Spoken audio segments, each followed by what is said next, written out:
Shalom saudara pendengar saudara rohani yang dikasihi Tuhan Yesus Kristus. Selamat datang di Renungan Rohani malam hari ini. Selamat malam, saya berdoa agar saudara sehat selalu. Semoga Roh Kudus hadir di tengah kita saat ini. Sebelum kita mulai renungan malam ini, marilah kita bersama-sama berdoa. Bapa kami yang di surga, Bapa di dalam nama Tuhan Yesus Kristus, kami sungguh mengucap syukur, ya Tuhan, oleh karena Engkau sangat baik buat kami. Engkau ada bersama kami dan menopang hidup kami di siang hari dan di malam hari. Engkau ada bersama-sama dan menyertai kami.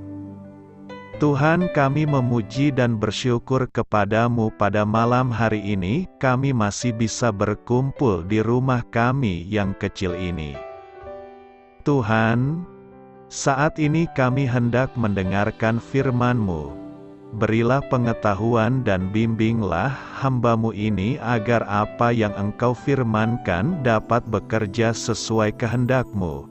Buat kami jemaat-Mu, bukalah hati dan pikiran kami untuk mendengar dan menerima firman-Mu. Kiranya firman-Mu ini dapat menjadi berkat bagi kami. Berbicaralah Tuhan, kami sudah siap menerima firman-Mu. Di dalam nama Tuhan Yesus Kristus kami berdoa dan mengucap syukur. Amin. Sahabat saudara rohani, pembacaan ayat emas Alkitab renungan kita malam hari ini. Nats pilihan kita adalah, apakah sudah tiba waktunya bagi kamu untuk mendiami rumah-rumahmu yang dipapani dengan baik, sedang rumah ini tetap menjadi reruntuhan? Tertulis dalam kitab Hagai 1 ayat 4, kata kunci renungan pada malam ini adalah rumah papan. Dan bacaan kita pada malam ini terambil dari kitab Hagai 2 ayat 2 sampai dengan ayat 10. Dalam bulan yang ketujuh, pada tanggal 21 bulan itu, datanglah firman Tuhan dengan perantaraan Nabi Hagai. Bunyinya, katakanlah kepada Zerubabel bin Sealtiel, Bupati Yehuda, dan kepada Yosua bin Yozadak, Imam Besar, dan kepada selebihnya dari bangsa itu, demikian, masih adakah di antara kamu yang telah melihat rumah ini dalam kemegahannya semula, dan bagaimanakah kamu lihat keadaannya sekarang? Bukankah keadaannya di matamu seperti tidak ada artinya? Tetapi sekarang, kuatkanlah hatimu, hai Zerubabel, demikianlah firman Tuhan, kuatkanlah hatimu, hai Yosua bin Yozadak, Imam Besar, kuatkanlah hatimu, hai segala rakyat negeri, demikianlah firman Tuhan. Bekerjalah, sebab aku ini menyertai kamu, demikianlah firman Tuhan semesta alam, sesuai dengan janji yang telah kuikat dengan kamu pada waktu kamu keluar dari Mesir. Dan rohku tetap tinggal di tengah-tengahmu. Janganlah takut, sebab beginilah firman Tuhan semesta alam, sedikit waktu lagi maka aku akan menggoncangkan langit dan bumi, laut dan darat, aku akan menggoncangkan segala bangsa, sehingga barang yang indah-indah kepunyaan segala bangsa datang mengalir, maka aku akan memenuhi rumah ini dengan kemegahan, firman Tuhan semesta alam. Kepunyaan kulah perak dan kepunyaan kulah emas. Demikianlah firman Tuhan semesta alam. Adapun rumah ini, kemegahannya yang kemudian akan melebihi kemegahannya yang semula, firman Tuhan semesta alam, dan di tempat ini aku akan memberi damai sejahtera. Demikianlah firman Tuhan semesta alam. Terambil dari kitab Hagai 2 ayat 2 sampai dengan ayat 10. Topik dari ayat emas renungan kita adalah, Komitmen kepada Kristus berjalan seiring dengan komitmen kepada gerejanya. Mari kita mulai renungan malam kita. Untuk memulai hal baik, serahkanlah segala sesuatu hanya kepada Tuhan. Mari kita mulai segmen kisah inspiratif. Nubuat Hagai di dalam kitab suci acap kali dilewatkan, padahal di dalamnya terkandung banyak hal penting bagi kita. Kitab yang singkat ini berisi 4 pesan Allah kepada orang-orang buangan Yahudi yang telah kembali dari Babel. Misi mereka adalah membangun kembali bait Allah di Yerusalem. Mereka mengawalinya dengan baik, namun kemudian semangat mereka menyusut dan justru membangun rumah bagi mereka sendiri.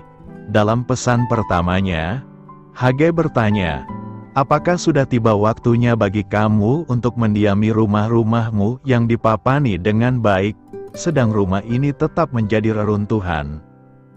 Di dalam pesan keduanya, Hagai bertanya apakah ada orang yang mengingat bait Allah yang dibangun oleh Salomo dan dihancurkan oleh Raja Nebukadnezar.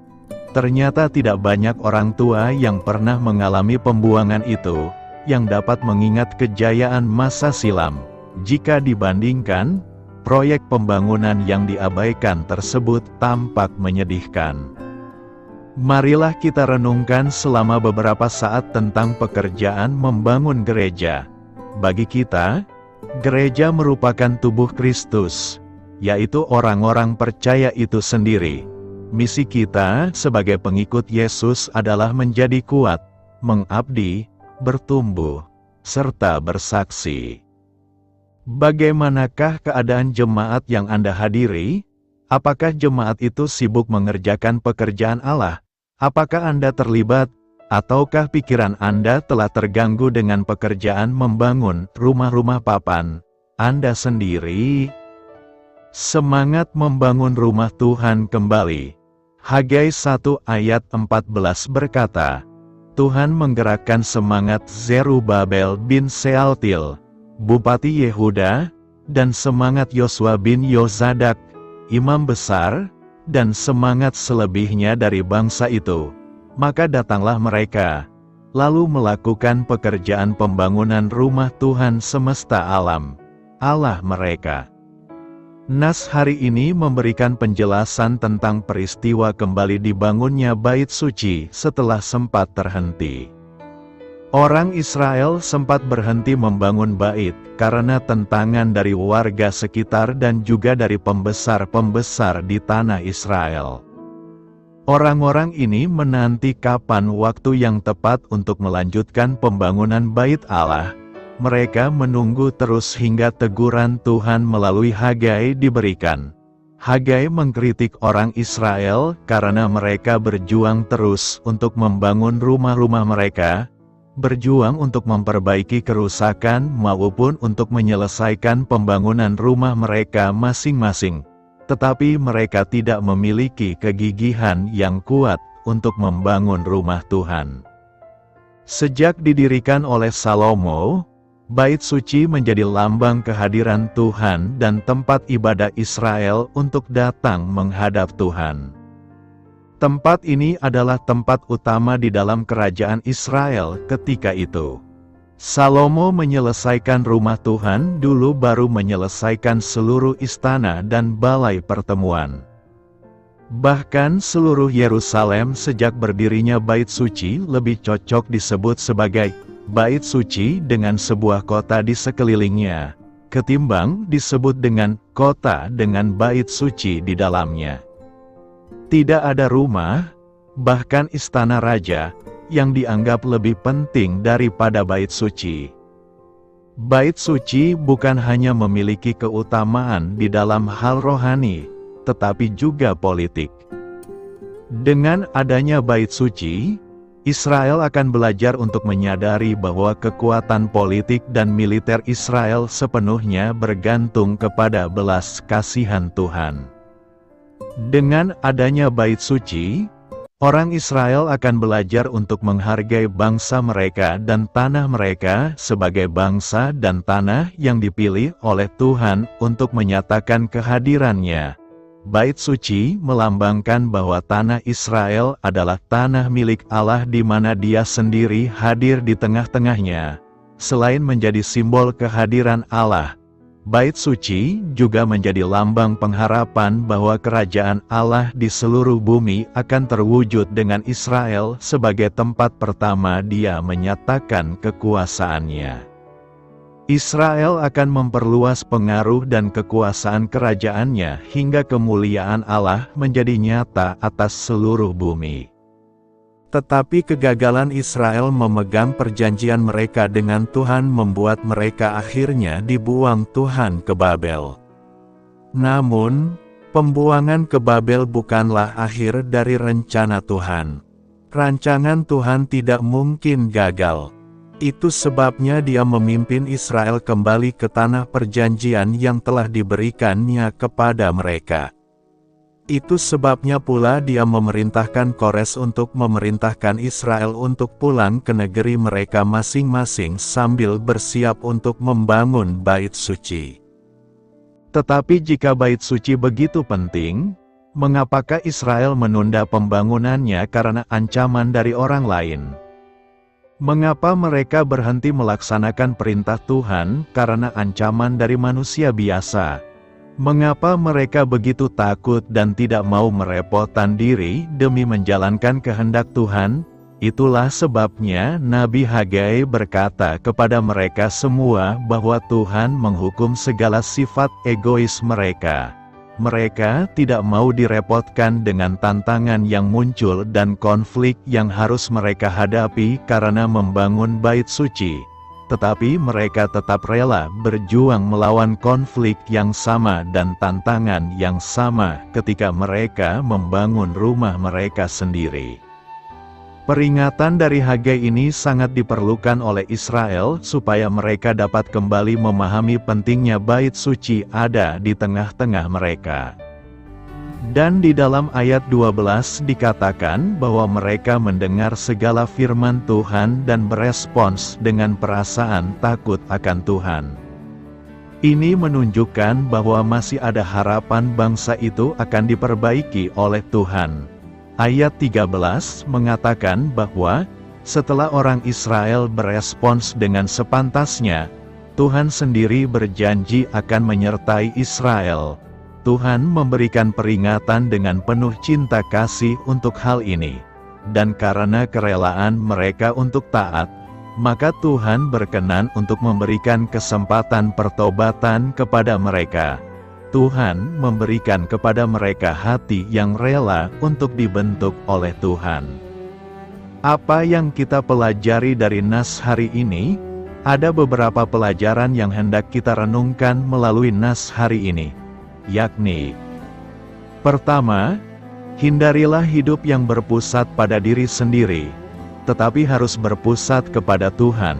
Hagai memperingatkan seluruh Israel bahwa mereka hidup dengan sangat berpusat pada diri, bukan pada kehendak Tuhan, mengabaikan kehendak Tuhan dan hidup mementingkan rencana dan kehendak diri adalah dosa setiap orang yang telah jatuh. Kita pun tidak luput dari dosa seperti ini. Kita mementingkan pekerjaan kita, studi, karir, nama, uang, dan sebagainya tanpa peduli apakah Tuhan dipermuliakan atau tidak. Bagaimana agar bertobat dari dosa-dosa ini? Hanya kalau Tuhan sendiri ubahkan hati kita, barulah kita dapat berbalik dari dosa-dosa kita ini. Tetapi untuk mengubah hati adalah urusan Tuhan, bukan urusan kita. Kita tidak diperintahkan Tuhan untuk melakukan hal-hal yang hanya Tuhan yang dapat mengerjakannya. Kita diperintahkan oleh Tuhan untuk mengerjakan hal-hal yang Dia perintahkan kepada kita. Karena itu kepekaan dan kejujuran kita sendirilah yang perlu diuji. Apakah kita sudah mengerjakan segala yang kita kerjakan sebagai bentuk ketaatan kepada Allah? Jika ya, maka pertanyaan berikutnya lagi, apakah kita sudah mengerjakan segala yang perlu untuk pekerjaan Tuhan? Jangan-jangan kita begitu mencurahkan diri untuk pekerjaan kita, sehingga tidak ada lagi yang tersisa untuk pekerjaan Tuhan. Memang benar bahwa pekerjaan kita pun merupakan bagian dari pelayanan kita kepada Tuhan. Tuhan sendirilah yang harus dipermuliakan di dalam pekerjaan kita. Tetapi yang perlu kita ingat hari ini bukanlah agar kita meninggalkan pekerjaan kita. Yang perlu kita ingat hari ini adalah agar semua orang berhenti mengabaikan pekerjaan Tuhan, berhenti memberikan konsentrasi yang terlalu besar untuk pekerjaan dan rumah tangga kita, tetapi tidak pernah benar-benar serius berbagian di dalam pelayanan gereja. Kedua, hati kita harus terbakar untuk menjalankan kehendak Tuhan. Mereka segera digerakkan oleh Tuhan untuk menjalankan apa yang menjadi kehendak Tuhan, walaupun banyak bahaya yang mengancam.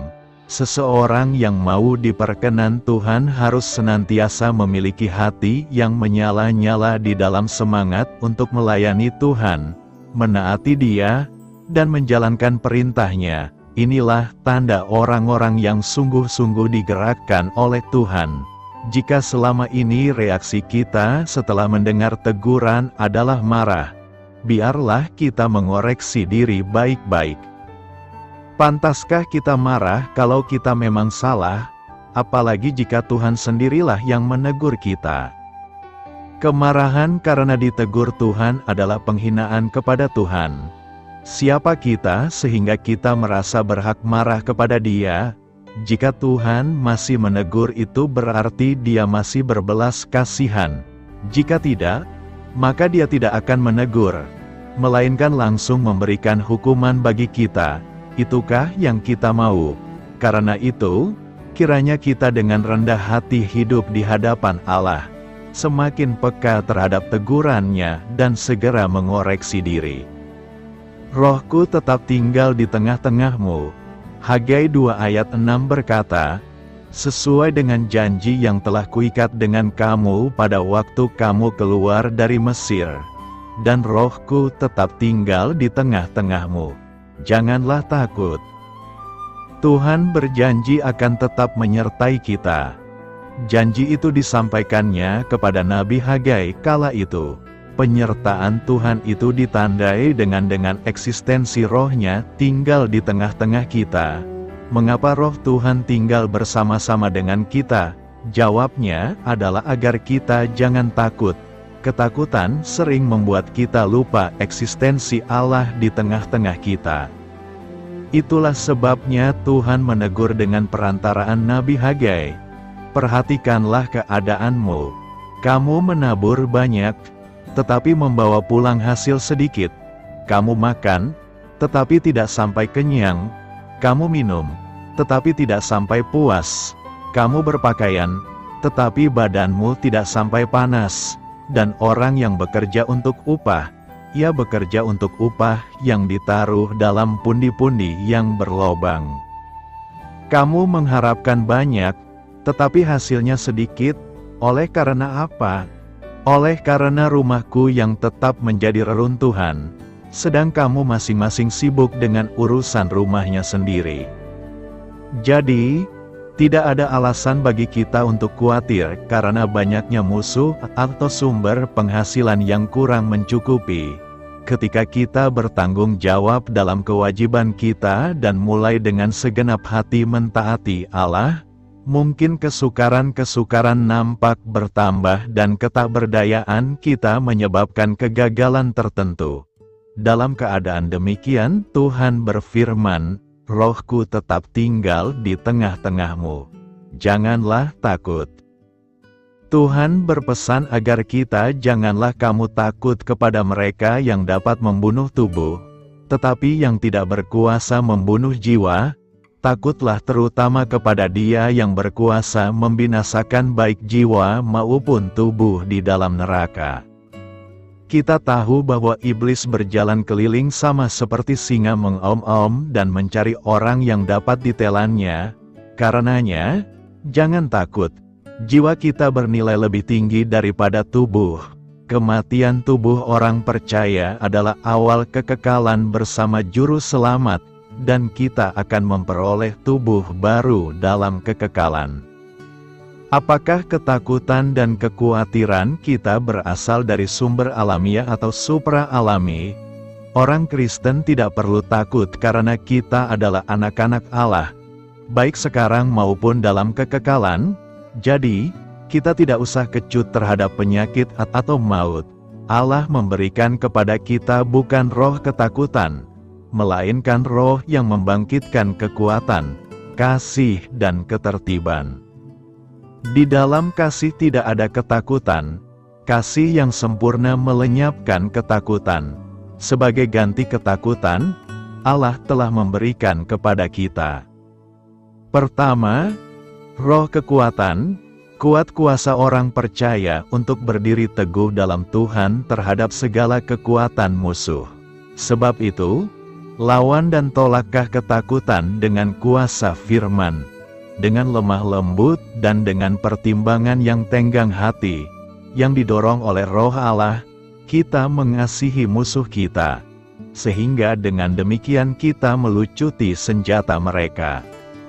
Kedua, roh kasih, kasih sayang yang lembut terhadap manusia. Ketiga, roh ketertiban, bukan fanatisme ataupun kedegilan, tetapi keputusan yang baik, pertimbangan dengan ketajaman berpikir, dan kebijaksanaan. Karena itu, mari terus meyakini bahwa Tuhan selalu menyertai kita dengan roh-Nya yang kudus untuk menjalani hari-hari kita. Untuk menambah wawasan saudara sekalian, mari kita buat ringkasan kitab Hagai berikut ini. Penulis Hagai 1 ayat 1 mengidentifikasi penulis kitab Hagai sebagai Nabi Hagai. Tanggal penulisan, kitab Hagai ditulis sekitar tahun 520 sebelum Masehi. Tujuan penulisan, Hagai berusaha untuk menantang umat Allah mengenai prioritas mereka. Dia memanggil mereka untuk menghormati dan memuliakan Tuhan dengan membangun bait suci meskipun ada tentangan dari lokal dan resmi. Hagai menyerukan agar mereka tidak berkecil hati karena bait suci ini tidak akan semewah bait suci Salomo. Ia menasihati mereka untuk berbalik dari cara hidup mereka yang tidak bersih dan percaya pada kedaulatan kuasa Allah. Kitab Hagai menjadi pengingat akan permasalahan yang dihadapi umat Tuhan saat ini, bagaimana umat dengan berani percaya kepada Tuhan, dan bagaimana Tuhan menyediakan kebutuhan mereka. Ayat kunci, Hagai 1 ayat 4, apakah sudah waktunya kamu diam di rumahmu yang berpanel, sedangkan rumah ini tetap menjadi reruntuhan? Hagai 1 ayat 5-6, beginilah firman Tuhan semesta alam, perhatikanlah baik-baik tingkah lakumu. Kamu menanam banyak, tetapi menuai sedikit. Kamu makan, tetapi tidak kenyang. Kamu minum, tetapi tidak pernah kenyang. Kenyang, kamu memakai pakaian, tetapi tidak hangat. Kamu mendapat upah hanya dengan memasukkannya ke dalam dompet yang berlubang. Hagai 2 ayat 9, kemuliaan rumah yang sekarang ini akan lebih besar daripada kemuliaan rumah yang dahulu, firman Tuhan yang Maha Kuasa, dan di tempat ini aku akan memberikan kedamaian, demikianlah firman Tuhan yang Maha Kuasa. Ringkasan singkat, akankah umat Tuhan mempertimbangkan kembali prioritas mereka, berani, dan bertindak berdasarkan janji-janji Tuhan? Tuhan berusaha memperingatkan manusia agar mengindahkan firman-Nya. Tuhan tidak hanya memperingatkan mereka, namun Dia juga memberikan janji-janji melalui hambanya Hagai untuk memotivasi mereka agar mengikuti Dia. Karena umat Tuhan membalikkan prioritas mereka dan gagal menempatkan Tuhan sebagai prioritas utama dalam hidup mereka, Yehuda dikirim ke pembuangan di Babilonia. Sebagai jawaban atas doa Daniel dan sebagai penggenapan janji Tuhan, Tuhan mengarahkan Cyrus, Raja Persia, untuk mengizinkan orang-orang Yahudi di pengasingan kembali ke Yerusalem. Sekelompok orang Yahudi kembali ke tanah air mereka dengan penuh sukacita, mengutamakan Tuhan dalam hidup mereka, menyembah Dia, dan mulai membangun kembali kuil Yerusalem tanpa bantuan masyarakat lokal yang tinggal di Israel. Keyakinan mereka yang berani mendapat tentangan dari masyarakat setempat serta pemerintah Persia selama kurang lebih 15 tahun. Seperti kebanyakan kitab nabi kecil, Hagai diakhiri dengan janji pemulihan dan berkat. Dalam ayat terakhir, Hagai 2 ayat 23, Allah menggunakan gelar mesianis yang jelas mengacu pada Zerubabel, hambaku. Melalui Hagai, Tuhan berjanji untuk menjadikannya seperti cincin meterai, yang merupakan simbol kehormatan, otoritas, dan kekuasaan, seperti tongkat raja yang digunakan untuk menyegel surat dan keputusan.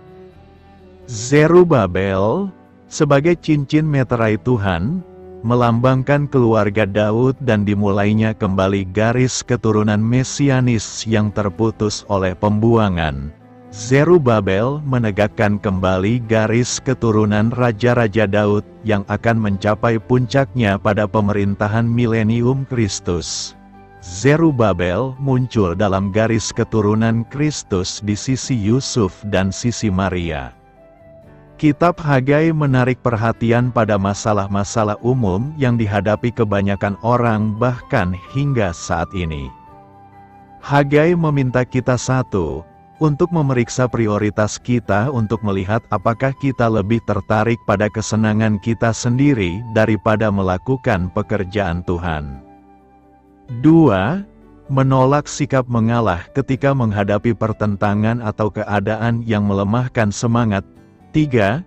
Mengakui kegagalan kita dan berusaha menjalani kehidupan murni di hadapan Tuhan. 4. Bertindak dengan berani bagi Tuhan karena kita mempunyai keyakinan bahwa Dia selalu menyertai kita dan memegang kendali penuh atas keadaan kita. Dan 5. Merasa aman di tangan Tuhan karena mengetahui bahwa Dia akan memberkati kita dengan berlimpah bila kita dengan setia melayani Dia. Beritakanlah Injil kepada segala makhluk, hormatilah semua orang. Selamat beristirahat malam dalam kasih setia Tuhan. Doa saya menyertai saudara sekalian. Mari bertumbuh dalam iman bersama saudara rohani. Saya memberkati Anda agar sewaktu Anda mencarinya dari Dia, Bapa Surgawi Anda akan memberikan bagi Anda roti harian Anda. Dalam nama Yesus Kristus, Tuhan yang berkuasa atas alam semesta dan menuntun kita kepada iman yang menyelamatkan, Tuhan Yesus menyertai senantiasa. Terima kasih sudah berkenan mendengarkan renungan malam saudara rohani. Tuhan memberkati. Amin.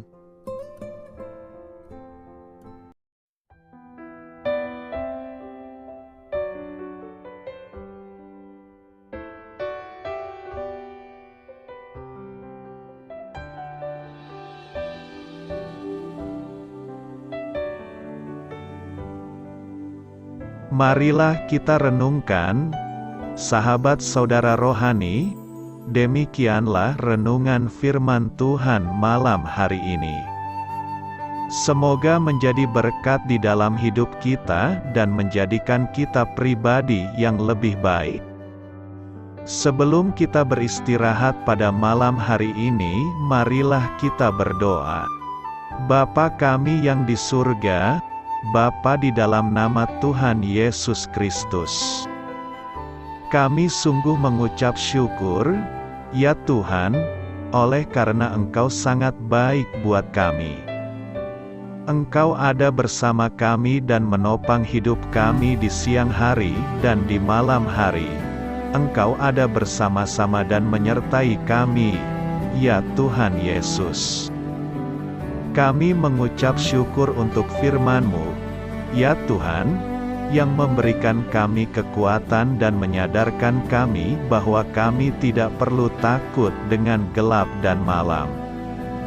Sebab Tuhan, Engkau ada bersama kami. Engkau melindungi kami dan menjadi perisai bagi kami hamba-Mu berdoa saat ini. Tuhan, untuk setiap pendengar renungan ini yang mengalami ketakutan, kecemasan, kegelisahan, pada situasi gelap dan malam hari di dalam nama Tuhan Yesus Kristus. Kuasa Tuhan melepaskan mereka dari segala ikatan roh-roh ketakutan yang mengikat mereka saat ini. Tuhan melepaskan setiap anak-anak-Mu dari segala rasa takut dan kecemasan. Di dalam nama Tuhan Yesus segala kuasa-kuasa roh jahat, kuasa setan iblis yang mengganggu anak-anak-Mu, ya Tuhan, tolong hancurkan dan halaukan dengan kuasa-Mu. Dalam nama Tuhan Yesus Kristus, berkati setiap kami anak-anak-Mu, ya Tuhan, dan lindungilah kami. Kami aman di dalam Engkau. Ya Tuhan, penuhilah setiap hati kami dengan keberanian, damai sejahtera, dan sukacita serta ketenangan yang dari Tuhan. Berkati kami di malam hari ini, saat kami tidur dan beristirahat. Kuasa-Mu, ya Tuhan, menaungi setiap kami, memberkati dan melindungi kami. Bangunkanlah kami kembali besok pagi dengan kekuatan yang baru, tubuh yang sehat diberkati Tuhan, dan berkat-berkat yang baru Tuhan sediakan bagi kami. Terima kasih, ya Tuhan, kami sungguh mengucap syukur untuk firman-Mu yang menguatkan kami. Dalam nama Tuhan Yesus Kristus Juru Selamat kami, Bapa kami yang baik, kami mengucap syukur dan berdoa haleluya. Amin. Biarlah firman Tuhan menjadi pengingat untuk kita semua, bahwa tuntunan dari Roh Kudus akan selalu memberi jalan keluar bagi setiap permasalahan hidup kita, dan memberi kedamaian di hati kita. Amin. Sampai jumpa di renungan malam saudara rohani berikutnya.